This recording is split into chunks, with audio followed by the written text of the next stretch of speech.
આપણે નવી લઈ લીધી દુકાન બૂટ માટે અને આપણે દુકાન ખોલીને અંદર સાફ કરવાની હતી એટલે આપણે સાફ કરી નાખી હતી.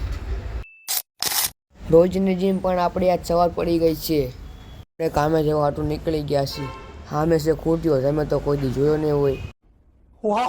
આપણે પૂગ્યા દુકાને, દુકાન નથી બંધ. આપણે પડીકને દુકાનમાં બેસવાનું છે. આપણે શેઠ પાસેથી ચાવી લઈને ખોલી નાખ્યા તાળા. આપણે દુકાન ખોલીને લેવા ગયા ફૂલ. આપણે નવી લઈ લીધી દુકાન બૂટ માટે અને આપણે દુકાન ખોલીને અંદર સાફ કરવાની હતી એટલે આપણે સાફ કરી નાખી હતી. આપણે ઉપર આવી ગયા બૂટ લેવા, નીચે દુકાનમાં ગોઠવવા માટે. બૂટ ગોઠવીને પહોંચી ગયા ઘરે જમવા. અને ઘરની ટૂર કરવી હોય તો 50 કોમેન્ટ કરી નાખજો. જમીને પહોંચી ગયા દુકાને, શેઠ દુકાનનો માલ ગણતા હતા. આપણે નીચે જવાનું છે બદામ શેક પીવા, સામલી દુકાને. બદામ શેક લઈને પીવા માંડ્યા. આપણે બદામ શેક પીવીને ઉપર આવતા રહ્યા. આપણે ઉપલી દુકાનમાં શર્ટ સમા કરવા આવતા રહ્યા. આ શર્ટ સમા કરી નાખ્યા છે અને આ શર્ટ સમા કરવાના બાકી છે. વ્લોગ અહીંયા જ રાખશું. મળીએ કાલના વ્લોગમાં. ફોલો કરતા જાજો.